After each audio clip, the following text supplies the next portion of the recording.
Hi everyone, मैं सभी divine souls का वेलकम करती हूँ मेरे इस यूट्यूब चैनल पर जिसका नाम है ट्विन फ्लेम डीवा।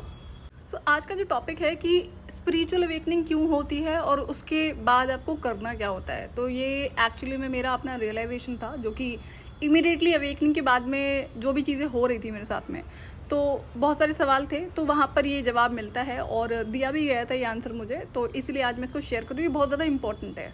तो मार्च 2020 में जैसे ही मेरी स्पिरिचुअल अवेकनिंग होती है तो एंजल नंबर तो चलो दिखाई पड़ना शुरू हो गए थे बैक टू बैक, बहुत सारे जो आज भी दिखते हैं और हमेशा दिखाई पड़ेंगे। लेकिन उसके साथ साथ और भी बहुत सारी चीज़ें हो रही थी, जैसे कि जो दूसरी अलग चीज़ हो रही थी वो थी जो मुझे बहुत सारे स्पिरिचुअल डाउनलोड्स हो रहे थे। अब ये सेक्रेड विजडम थी, तो इतना ज़्यादा ये बैक टू बैक हो रहे थे कि मुझे नोट डाउन करना पड़ता था और मुझे था कि मुझसे कुछ मिस ना हो जाए। तो मुझे वहाँ पर डिवाइन को बोलना पड़ा कि इसको थोड़ा सा स्लो कर लो ताकि मैं इसे मिस ना करूँ, क्योंकि मैंने तो कभी सुनी नहीं थी ये चीज़ें, पहली बार मुझे डिवाइन की तरफ से ये चीज़ें बताई जा रही थी। तो इसलिए मैं इसे नोट डाउन कर रही थी ताकि अब मैं इस पर अपना रिसर्च करूँ क्या चीज़ है ये। अभी जितनी भी विजडम मुझसे शेयर हुई है ये सारी स्पिरिचुअल नॉलेज ही थी। एंड मैंने एक चीज़ को नोटिस किया कि जब मुझे जो भी चीज़ें बताई गई हैं तो मैं उसको सीधे जाकर रिसर्च करती थी गूगल पर। तो वहाँ पर मैंने देखा कि मैं कोई पहली इंसान नहीं हूँ जिसकी स्पिरिचुअल अवेकनिंग हुई है, मुझसे पहले भी लोग अवेकन हो चुके हैं और जो स्पिरिचुअल अवेकनिंग से गो थ्रू करता है उसके साथ भी सेम तरह की जो ये नॉलेज है, जो ये सीक्रेट विजडम है, वो डिवाइन ने शेयर करी हुई होती है। इसी वजह से ये इन्फॉर्मेशन यहाँ गूगल पर एग्जिस्ट करती है और बड़े सारे टेक्स्ट के फॉर्म में भी होती होगी, आई एम श्योर। लेकिन यहाँ पर दो चीज़ें हैं कि अब जिन्होंने उस इन्फॉर्मेशन को शेयर करा है गूगल पर या फिर किसी और सोशल मीडिया प्लेटफॉर्म पर, एक तो वो होते हैं जिनके साथ में ओरिजिनली वो इन्फॉर्मेशन शेयर करी गई थी। दूसरे ऐसे भी लोग होते हैं जो सिर्फ और सिर्फ कंटेंट की वजह से उसको कॉपी पेस्ट करते हैं। यही चीज़ें आपको बाकी चैनल्स पर भी देखने को मिलेंगी कि ऐसा ज़रूरी नहीं है कि जो खुद को स्पिरिचुअल गुरु बता रहा है या फिर स्पिरिचुअल नॉलेज वो शेयर कर रहा है वो उसकी अपनी विजडम हो। कई बार और या फिर बहुत सारी बार वो लोग क्या करते हैं, दूसरों का कॉपी किया हुआ कंटेंट होता है। तो ये यहाँ पर मुझे डिफरेंस क्लियर था। तो अभी सवाल है कि जिसका मैं आई थिंक पहले भी आंसर कर चुकी हूँ कि स्पिरिचुअल अवेकनिंग से गो थ्रू कौन करता है, जिसके कर्म अच्छे होते हैं, जिसका कैरेक्टर अच्छा होता है, जिसकी नीयत अच्छी होती है। और ऐसा ज़रूरी नहीं है कि सिर्फ और सिर्फ ट्विन फ्लेम्स ही हैं जो स्पिरिचुअल अवेकनिंग से गो थ्रू करते हैं। ऐसे और भी बहुत सारे नॉर्मल ह्यूमंस भी हैं जो अगेन ये 3 कैटेगरीज उनमें अप्लाई होती है। 3 जो कैरेक्टरिस्टिक्स हैं वो होने ही चाहिए। और उसके बाद में ये वो भी लोग होते हैं जो स्पिरिचुअलिटी में कहीं ना कहीं एक लेवल पर एक्चुअली में असेंडेड होते हैं, जिन्हें या तो उनका पर्सनल इंटरेस्ट होता है या फिर वो गाइडेड होते हैं उस रास्ते जाने के लिए। क्यों ऐसा मैंने कहाँ पर नोटिस किया है, मेरी लाइफ में कुछ ऐसे भी अच्छे लोग हैं जो एक्चुअली में जिनका कैरेक्टर अच्छा है, नेचर अच्छा है एंड इंटेंशन भी अच्छी है, बट स्पिरिचुअलिटी की बात करेंगे तो वो एक लेवल पर है, उससे आगे नहीं है, उन्हें कोई ज़्यादा मतलब नहीं है उन चीज़ों से। तो इसलिए ऐसा इंसान कभी स्पिरिचुअल अवेकनिंग से गो थ्रू नहीं करेगा। बट जो ये दूसरी कैटेगरी है जो स्पिरिचुअल अवेकनिंग से गो थ्रू करती है। ट्विन फ्लेम्स के अलावा empaths, star seed, light worker, earth angels और जो बाकी नॉर्मल ह्यूमन बींग्स हैं वो भी स्पिरिचुअल अवेकनिंग से गो थ्रू करते हैं। और अभी एंजल नंबर्स पर मैंने एक वीडियो शेयर किया था, उसमें भी मैंने आपसे यही चीज़ शेयर करी है कि एंजल नंबर्स का दिखना ज़रूरी नहीं है कि सिर्फ जो इंसान अवेकनिंग से गो थ्रू किया है या फिर सिर्फ ट्विन फ्लेम है उन्हीं को दिखाई पड़ते हैं। तो वो वीडियो एक बार आप ज़रूर सुन लेना, उसमें भी गाइडेंस है। तो अब जैसा कि डे 1 था और बैक टू बैक इतनी सारी विजडम मुझसे शेयर हो रही थी और बहुत सारी चीज़ें हो रही थी अवेकनिंग की वजह से, सिर्फ एंजल नंबर का दिखना या फिर सीक्रेट विजडम नहीं था, वहाँ पर और भी बहुत सारी अलग चीज़ें हुई हैं जिसकी वजह से मैं बहुत हैप्पी थी, बहुत खुश थी। तो वो चीज़ें मैं आप लोगों से शेयर नहीं करूँगी क्योंकि वो शेयर होनी नहीं चाहिए। लेकिन फिर ना मैं डिवाइन से सवाल करती हूँ, मैंने क्या करूँ मैं इसका, ये जो आप मुझे दे रहे हो क्या करूँगी इसका मैं। मुझे first of all book reading की आदत नहीं है, तो मैं जो भी आपसे शेयर करती हूँ ना, मुझे जो भी है, जो स्पिरिचुअल डाउनलोड्स दिए गए थे और जिस हिसाब से मैंने अपनी हीलिंग करी है उन 3 साल की जर्नी में, तो ये सारा उसी तरह से मैंने आपसे शेयर करा है। मेरे पास कोई बुकिश नॉलेज नहीं है और मैं बुक रीड कर ही नहीं सकती। I hate reading books. हाँ, मुझे बुक्स कलेक्शन का बहुत शौक है और जो 2-4 बुक्स मेरे पास होंगी भी वो 2-2, 3-3 पेजेस पढ़ के एज इट इज रखी हुई हैं, तो मैं बुक नहीं रीड कर सकती हूँ। लेकिन अगर मुझे कुछ सीखना होता है ना, जैसे लर्निंग बहुत होती है, कुछ ना कुछ सीखते रहने की आदत है मुझे। तो स्पिरिचुअल अवेकनिंग से पहले तो मैं ऑलरेडी बहुत सारे टेक्निकल स्किल्स को सीख रही होती थी जो कि अगेन काम के ही होते थे। तो किसी भी चीज़ को लर्निंग का जो मेरा तरीका है वो है कि मतलब कोई टॉपिक है उसको जाकर मैं रिसर्च करती हूँ, चाहे गूगल पर या फिर किसी और प्लेटफॉर्म पर, या फिर मैंने कोई ऑनलाइन या फिर ऑफलाइन कोर्स ज्वाइन कर लिया। इस तरह से तो मैं स्टडी कर सकती हूँ, बट अगर आप ये बोलो कि बुक रीड करके कोई नॉलेज लेनी है तो वो मेरे बस की बात नहीं है। और जैसे कि रेकी हीलिंग मुझे इमीडिएटली गाइडेड था, तो इसलिए मैंने इसे एक यूएस की इंस्ट्रक्टर है जिसके साथ में ऑनलाइन कोर्स ये किया था, तो ये गाइडेड था, इसलिए मैंने उसे सीखा था। और अगर रेकी हीलिंग की बात करेंगे तो रेकी हीलिंग कई सारे टाइप्स की होती है, तो कम से कम तो 5 से 7 तरह की रेकी हीलिंग मुझे खुद को आती है जो मैंने सीखी हुई है। और रेकी हीलिंग आपके लिए सीखना मस्ट है, क्योंकि सेकंड लेवल के इनर वर्क में वो चीज़ मैंडेटरी है और आपको सिर्फ बेसिक लेवल की नॉलेज चाहिए। रेकी हीलिंग की सारे लेवल्स करने की ज़रूरत नहीं है। तो अब जब स्पिरिचुअल अवेकनिंग के बाद मुझे ये सारी इन्फॉर्मेशन दी जाने लगी डिवाइन की तरफ से, तो मुझे था कि मैं इसका क्या करूं और ये मुझे अभी क्यों दिया जा रहा है, क्योंकि मैं तो कितने टाइम से डायरेक्ट डिवाइन कम्युनिकेशन में थी, तो अभी इन चीज़ों के होने का क्या मतलब था। और बाकी जो सराउंडिंग्स में भी चीज़ें हो रही थी और जो सारे मैं एक्सपीरियंसेस कर रही थी वो बड़े अमेजिंग थे। तो ये सवाल था मन में, तो मुझे आवाज़ आती है कि ये हीलिंग करनी है आपको। तो मैंने कहा क्या हीलिंग करूँ, कौन सी हीलिंग करूँ और क्यों करूँ। क्योंकि अगर डिसीजंस की बात करेंगे तो मैंने चाइल्डहुड से जितने भी डिसीजन लिए हैं आज तक, एक भी डिसीजन गलत नहीं है। तो एक भी ऐसा कोई इंसिडेंट नहीं है जहाँ पर मैं कह दूँ कि मैं गलत थी या फिर मैंने गलत डिसीजन लिया हो। रही बात गलत लोगों के लाइफ में होने की, तो वो तो 10 साल की जर्नी का पार्ट थे, तो मैंने कहा ये तो रिमूव होंगे। अब ये टाइम था उनको रिमूव करने का, क्योंकि 10 साल की जर्नी मेरी कंप्लीट हो चुकी थी। ऑलमोस्ट 2-3 महीने ही बचे थे 2020 में।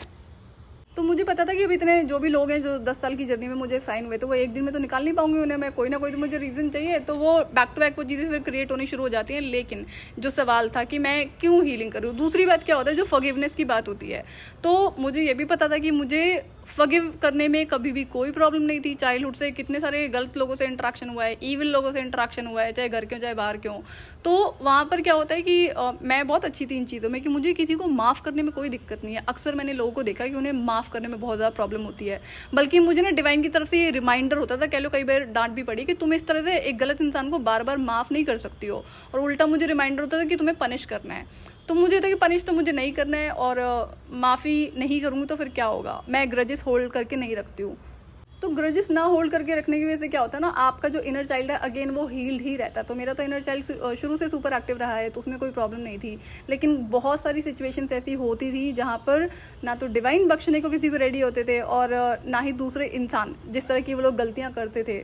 गलतियाँ मतलब बुरे कर्म, गलती और बुरे कर्म में फ़र्क होता है। बट मेरा ये था कि नहीं, जाने दो, कोई बात नहीं, माफ़ कर दो। अब ये बहुत बार रिपीटेड होता था। अगर हम इमीडिएट लोगों की बात करेंगे तो इस चीज़ के लिए मुझे बहुत ज़्यादा फ्रीक्वेंट रिमाइंडर्स होता था। तो फिर ये दूसरा थॉट प्रोसेस था कि मैं आखिर मुझे फॉरगिवनेस में भी कोई प्रॉब्लम नहीं है, तो फिर मैं क्या हीलिंग करूँ। तो जब मुझे ये हीलिंग के लिए जो बोला था, ये स्पिरिट गाइड की तरफ से बोला गया था मुझे, तो अब मैं फिर सोच रही थी, तो उन्होंने वो थोड़ी देर के लिए शांत हो जाते। तो जब मैं इतने सारे क्वेश्चन कर चुकी थी कि फॉरगिवनेस में कोई प्रॉब्लम नहीं है, डिसीजन मेरे सारे सही हैं, तो क्या हीलिंग करनी है, फिर मुझे एक इंसिडेंट याद आता है। 2011 में जब मैंने एयरलाइन ज्वाइन करी है, तो वहाँ पर एक मैंने आपसे इंसिडेंट शेयर करा हुआ है, जहाँ पर हम ऑफिस की कैब थी, एयरलाइन की कैब थी, जहाँ पर और जो मेरे ही डिपार्टमेंट के लोग थे, बॉयज़ थे, उन्होंने उस और कैब ड्राइवर की पिटाई कर दी थी और उसे अब्यूज़ भी किया था। तो वहाँ पर ना मुझे पैनिक अटैक आया था। अब चाइल्डहुड से मैंने बहुत कुछ गो थ्रू किया था, लेकिन कभी मुझे पैनिक अटैक नहीं आया था। ये पहली बार ऐसा हुआ था। तब मुझे ये चीज़ समझ में आती है कि हम जो भी लाइफ में गो थ्रू करते हैं चाइल्डहुड से, तो भले ही मुझे किसी को माफ़ करने में कोई प्रॉब्लम नहीं थी, लेकिन वो जितनी भी एनर्जीज़ होती है वो हमारे अंदर रीस्टोर होने लगती हैं। तो उन एनर्जीज़ को रिलीज़ करना होता है। और मुझे तो पता था ना कि मेरी अपनी एनर्जीज़ हीलिंग है, और जिस तरह के इमोशंस मुझे फील होते थे टाइम टू टाइम, वो तो again new moon full moon की वजह से थे। लेकिन इतना ज़रूर समझ में आता है कि ये जो अब तक मैंने लाइफ में गो थ्रू करा है, ये सारी एनर्जीज़ कहीं ना कहीं मुझ में एनर्जेटिक सिस्टम में रीस्टोर्ड ज़रूर है, और इसकी रिलीजिंग ज़रूरी है, और यही हीलिंग मुझे करनी है। सो बीइंग एन एम्पैथ क्या होता है कि जब ये जो नेगेटिव टॉक्सिक लोग होते हैं, जब भी आपसे बात करते हैं, किसी भी तरह के कम्युनिकेशन में आते हैं, रिलेशनशिप में होते हैं, तो उनका आपके साथ में एनर्जेटिक कनेक्शन बन जाता है, और वो ऐसे ही ब्रेक नहीं होता है। उसको फिजिकली अगर आप कॉन्टैक्ट ब्रेक कर भी दोगे तो एनर्जेटिकली वो कनेक्शन रहता है। तो अब मेरे बारे में कौन क्या सोच रहा है, क्या बातें कर रहा है, ये सारी चीज़ें मुझे पता होती थी। और ये अवेकनिंग के बाद में चीज़ें बहुत ज़्यादा बढ़ जाती हैं। अगर कोई इंसान गॉसिप कर रहा है, जैसे बहुत सारे हेटर्स हैं तो वो कर रहे होते हैं गॉसिपिंग, तो वो भी बैक टू बैक सुनाई पड़ने लगा था मुझे। तो ये बड़ा इरिटेटिंग हो गया था मेरे लिए। तो मैं को बार बार बोलती थी इस टेप रिकॉर्डर को बंद कर दो, मुझे नहीं सुनना है। और एक चीज़ और नोटिस करी थी मैंने, ये तो शुरू से था कि अगर कोई जैसे मेरे बारे में कुछ गलत बोल रहा है, जैसे गॉसिपिंग कर रहा है, जो हेटर्स ही हैं, तो उस टाइम पे ना अंदर से गुस्सा आना ज़रूर शुरू हो जाता था। तो पहले शायद इतना नहीं समझ में आता, लेकिन अवेकनिंग के बाद में ये चीज़ ज़्यादा बढ़ जाती है। नोटिस करती हूँ मैं इस चीज़ को, और ये डिवाइन का भी करा हुआ था कि अब इन चीज़ों को ऑब्जर्व करो, जो कि काम करने का टाइम था। तो ये अवेकनिंग के बाद का ही टाइम था कि ये सारी चीज़ें मुझे समझाई गई हैं कि क्या क्या चीज़ें होती हैं, किस तरह से एनर्जेटिक सिस्टम में लोग आपके साथ कनेक्टेड रहते हैं, और जो टॉक्सिक लोग हैं वो उसी तरह से आपसे एनर्जीज़ को रिसीव कर रहे होते हैं, अगर वो एनर्जेटिकली कनेक्टेड हैं आपसे तब भी। दूसरा यहाँ पर था कि एक तो ये सवाल समझ में आया कि हाँ ये मुझे हीलिंग करनी है, जो भी अभी तक मैंने गो थ्रू करा है, मतलब रिलीजिंग करनी है एनर्जीज की। अब जब मैं रिलीजिंग करनी शुरू करती हूँ तो वहाँ पर जाके समझ में आता है कि सिर्फ एनर्जेटिक कॉर्ड को कट करने से कुछ नहीं होगा, यहाँ पे एनर्जेटिक ब्लॉक भी लगाने की ज़रूरत है। तो वो मैं आपसे अपकमिंग वीडियो में ज़रूर शेयर करूँगी, क्योंकि उसके बिना तो ये चीज़ें इनकम्प्लीट होती हैं। तो जो रिलीजिंग वाला पार्ट है ना, उसमें कई सारे स्टेप्स हैं, और रिलीजिंग सबसे मेन पार्ट है आपके एनर्जी हीलिंग का। फिर मैंने एक दूसरा ध्यान जाता है मेरा एंगर इश्यूज़ पर। तो मुझे इतना पता है कि हाँ मुझे गुस्सा आता है, और दूसरों की नज़रों में भी मैं इसी रूप में जानी जाती हूँ कि ये रूड बहुत है, और उसे गुस्सा बहुत ज़्यादा आता है या फिर जल्दी आता है।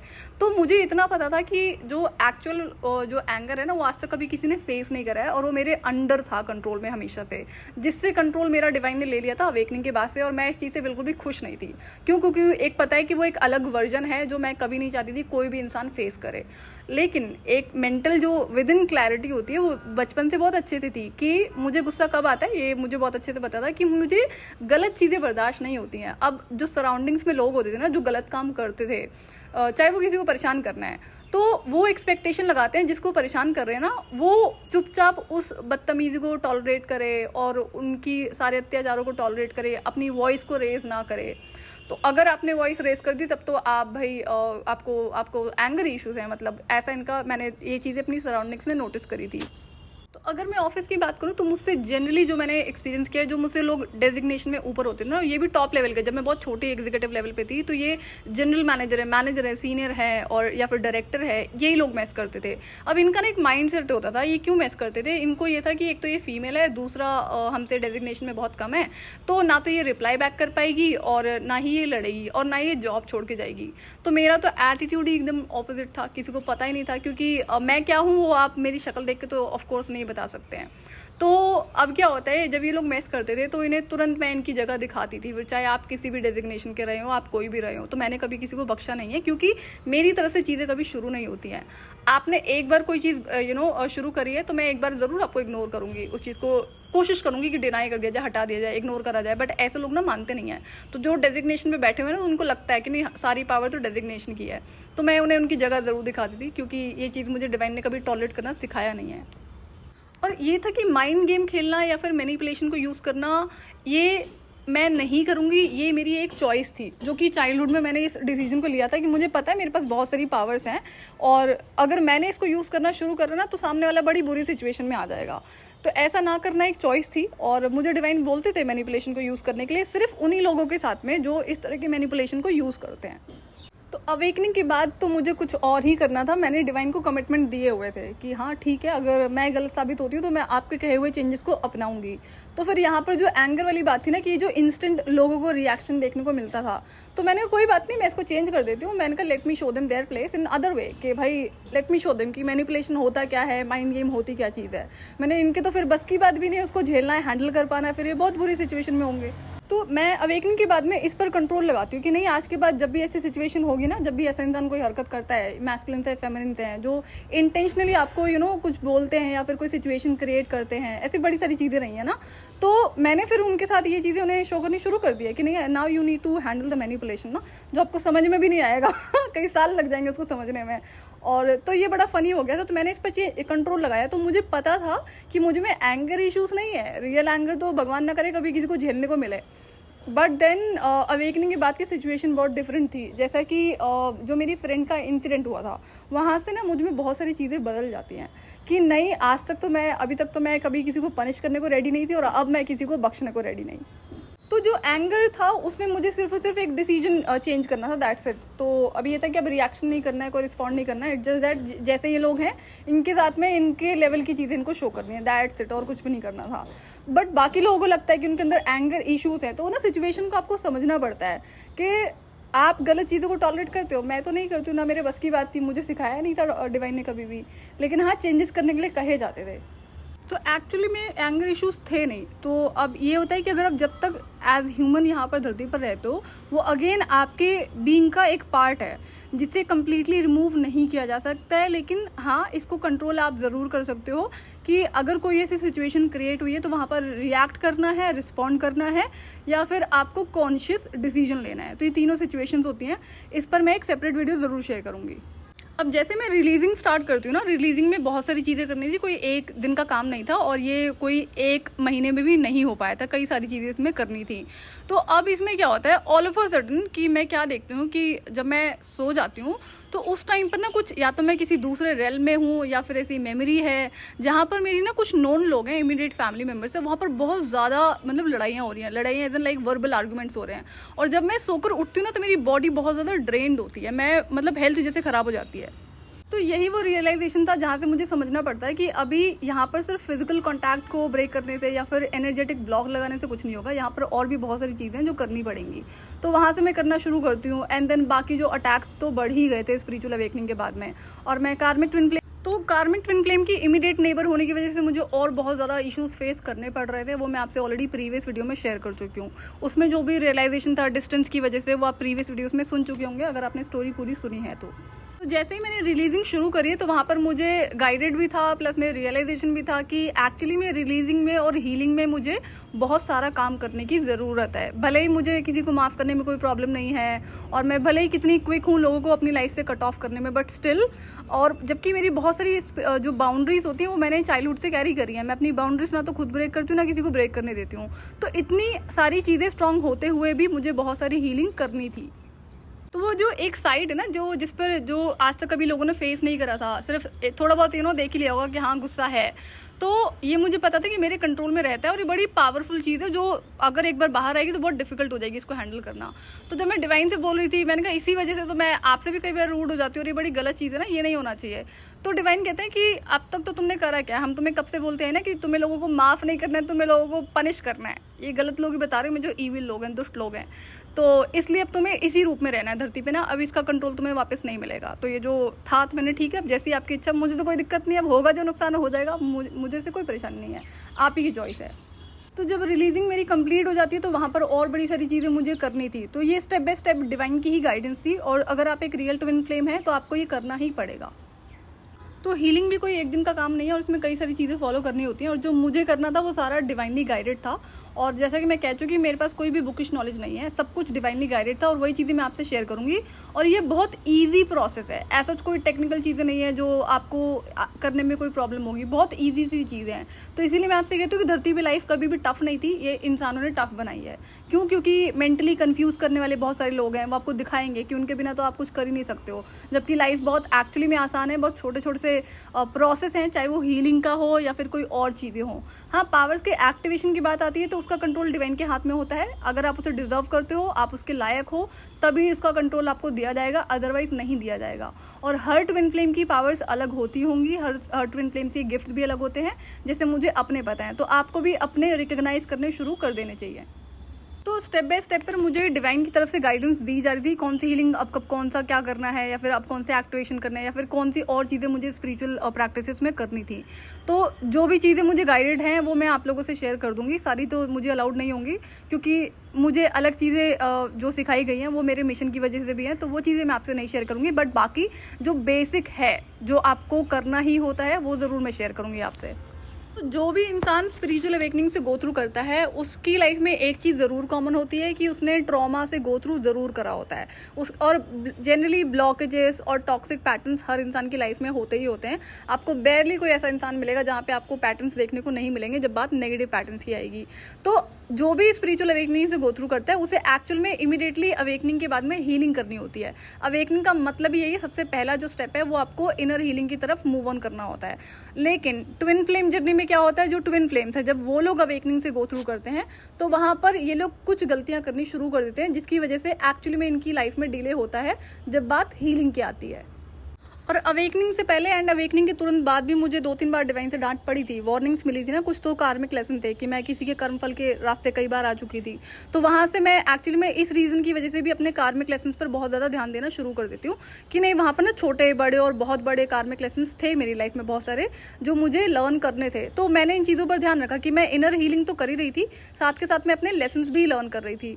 और हर बार मुझे डिवाइन को बताना नहीं पड़ता था कि बेटा ये आपका लेसन है, लर्न कर लो। बहुत सारी चीज़ें मैंने खुद से रिकग्नाइज करी हैं तो जो ये 2.5 से 3 साल का टाइमिंग था या 3.5 साल का टाइमिंग था मेरी इनर वर्क का अवेकनिंग के बाद का, तो उसमें मैंने सारे कार्मिक लेसन्स कंप्लीट करे हैं, प्लस में जितनी सारी हीलिंग करनी थी वो भी करी है, और जिन पावर्स को एक्टिवेट करना था जो डिवाइन की तरफ से गाइडेड था वो भी करा है मैंने।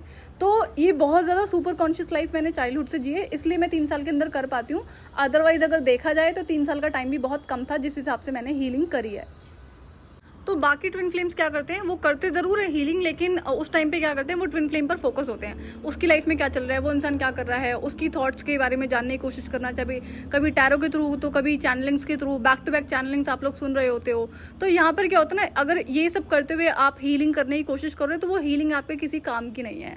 क्यों? क्योंकि जब आप एक इंसान को, जैसा कि मैं पहले ही बोल चुकी हूँ, कार्मिक ट्विन फ्लेम से डिटैचमेंट में आने में टाइम लगता है, और यहाँ पर जिस भी तरह से आप उस इंसान को एनर्जीज दे रहे होते हो उसको बंद करना होता है। तो अगर किसी इंसान के बारे में आप सोच रहे हो या फिर बातें कर रहे हो, चाहे उस इंसान से या किसी और इंसान से उसके बारे में, तो इसका मतलब है आप उसको स्टिल एनर्जीज दे रहे हो। उस एक्सेस को फिर बंद कर पाना इम्पॉसिबल होता है। तो ये गलतियां मैंने नहीं करी थी, मैं तो बल्कि रिकॉग्नाइज कर रही थी स्टेप बाय स्टेप कि कहाँ से इसे एनर्जीज मिल रही है। और जो रेकी मैंने आपको लर्न करने के लिए बोला है वो हीलिंग के लिए है, रिलीजिंग के लिए नहीं है। रिलीजिंग के अलग प्रोसेस होते हैं जो मैं आपसे अपकमिंग वीडियो में शेयर करूंगी, बट दोनों ही इंपॉर्टेंट है। तो इसलिए आपको जो रेकी हीलिंग है वो रिकमेंडेड है और वो आपको करनी पड़ेगी। दूसरा, जब मैं अपनी हीलिंग कर रही थी तो 2 से 4 घंटे जो कि मुझे डेली अपने ऊपर इन्वेस्ट करने पड़ते थे इन हीलिंग में, फिर चाहे वो बात रिलीजिंग की हो या फिर कुछ और प्रैक्टिसेस हो। और उसके बाद में फिर मेरा बहुत सारा टाइम अपने रिसर्च पे जाता था, तो वो तो मैंने आपसे बोला ही नहीं है। वो बिल्कुल भी आपने अगर अपना करा होगा तो आपको पता होगा, अदरवाइज तो मैं इसमें कुछ कह नहीं सकती हूँ। बट जो अब नेक्स्ट लेवल की प्रैक्टिसेस हैं उसमें 2 से कम मतलब 2.5 घंटे 3 घंटे तो आपको देने ही पड़ेंगे। तो मैं अपनी सिचुएशन को नोटिस करी थी कि इतना कुछ जो मैंने लाइफ में गो थ्रू करा, और एक तो वो 10 साल की जर्नी थी, वो ऑलरेडी बहुत ज़्यादा चैलेंजिंग थी, बहुत ज़्यादा पेनफुल थी, but then again extreme level की लर्निंग्स वहाँ पर रही है जो कि बहुत अच्छा होता है। और मैं पहले भी आपसे शेयर कर चुकी हूँ कि उसी 10 साल में और जो उसके बाद का 3 साल का टाइम है अवेकनिंग का, तो उसमें मेरी सारी प्रिपरेशन डिवाइन करवा देते हैं, जो भी चाहे हीलिंग थी या फिर कार्मिक लेसन लर्न करने थे। अब कार्मिक लेसन मेरे मिशन से रिलेटेड बहुत सारे थे और जिनको सीखने को मैं बिल्कुल भी रेडी नहीं थी, बट सीखना तो था। और जो 2-3 लेसन्स मैंने नहीं सीखे थे डिवाइन मैस्कुलिन की आइडेंटिटी रिवील होने से पहले, जब उनकी आइडेंटिटी रिवील होती तब मैं उनको ज़रूर सीखती हूँ, क्योंकि फिर मुझे समझ में आता है कि ये कितना ज़रूरी है और मेरी ही गलती है जो मैंने अब तक डिवाइन की बात को सुना नहीं। तो इतना क्लियर कम्युनिकेशन होने की वजह से एंड स्टिल मुझे बहुत सारी चीज़ें अवेकनिंग के बाद रिवील करी जाती हैं, एक्टिवेट करी जाती हैं, और जो एक्चुअल में ये चीज़ें अभी तक मैं एक्सपीरियंस कर रही थी, अब तक मैं ऑब्जर्वेशन में थी, और जो 10 साल की जर्नी कंप्लीट होती है तो वहाँ से फिर मुझे कॉन्फर्मेशन में आना था कि मैं एक डिफरेंट बीइंग हूँ। इतनी सारी पावर्स इसी वजह से मुझ में हैं चाइल्डहुड से, और इनको हैंडल करना भी सीखना था। अभी तक तो ये था, ऐसा नहीं था कि हैंडल नहीं कर पाती, बट बहुत सारी चीज़ें यहाँ पर भी थी लर्न करने के लिए। तो आई होप कि आपको मैसेज क्लियर होगा कि जो आपकी अवेकनिंग होती है उसके बाद में आपको हीलिंग ही करनी होती है। मेन स्टेप आपका वही होता है। फिर चाहे आप ट्विन फ्लेम है या फिर कोई दूसरे पर्सन है, चाहे लाइट वर्कर हैं, स्टार सीड है, या फिर कोई नॉर्मल इंसान है, तो जितने भी पेन और ट्रॉमा होते हैं उनकी हीलिंग रिलीजिंग आपको करनी होती है। और बड़ी सारी चीज़ें हीलिंग में, तो वो मैं डेफिनेटली आप लोगों से शेयर करूँगी अपकमिंग वीडियोज़ में, क्योंकि कंप्लीट हीलिंग कराऊंगी, थोड़ी बहुत कराने का कोई रीज़न नहीं है, जो है वो प्रॉपर ही कराना है। सो आज के लिए इतना ही। मैं आपसे फिर मिलूंगी नेक्स्ट वीडियो में। टिल देन आप अपना ध्यान रखिए और डिवाइन से कनेक्टेड रहिए।